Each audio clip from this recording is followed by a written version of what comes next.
Thank you so much for being here with me tonight. I feel really honoured that you're all here to celebrate this achievement with me. It stuns me a little bit sometimes. I think, oh my God, I read a book. That's so cool. I'm cool.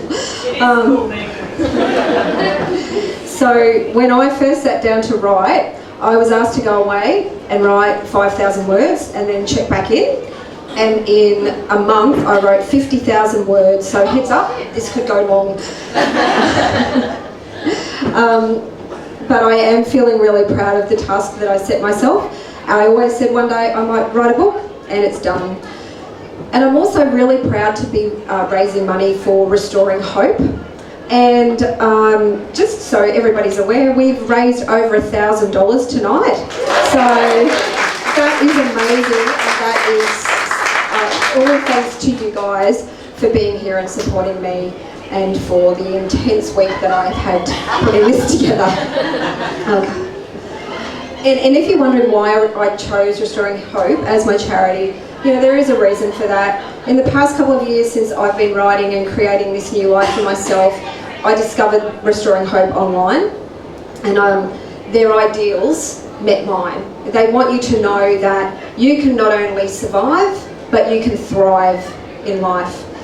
And it's a hugely important message, and it's one of the themes in my book.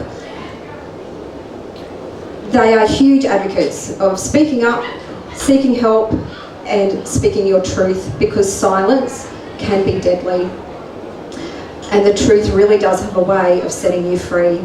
But the irony is that victims often fear speaking up because we are afraid of the shame that we will cause to ourselves and to our families, and it's just too hard and overwhelming. But it is only in the acknowledgement of the trauma that we can be released into a space of healing. Experience and research tell us that helping children as soon as possible gives them the greatest chance to recover from abuse. For me, it took me until I was in my 30s to get the help that I needed. So now I want to support an organisation who is committed to giving children help and resources that they need to heal straight away. Kim Elzabak, who's the president of Restoring Hope, is also really passionate about making change in the legal system as well, because you know, it's hard enough to stand up and speak up and try to talk to the authorities about your issue without getting there and being treated like a criminal or a liar or an annoyance. So, you know, I know of other victims who would like to have their day in court. It doesn't mean that it will take your pain away, and it certainly isn't an easy thing to do. But I will share with you a very small snippet from the book about my day in court. The magistrate said, "Had these charges been brought before us at the time of the offence, I have no doubt you would have spent some time in Her Majesty's accommodations." So jail, right? However, in the respect of the amount of time that has passed, and well, really, at that point, I completely tuned out because the magistrate's tone was so dismissive. I just felt like, why am I even bothering? I did have a conviction recorded.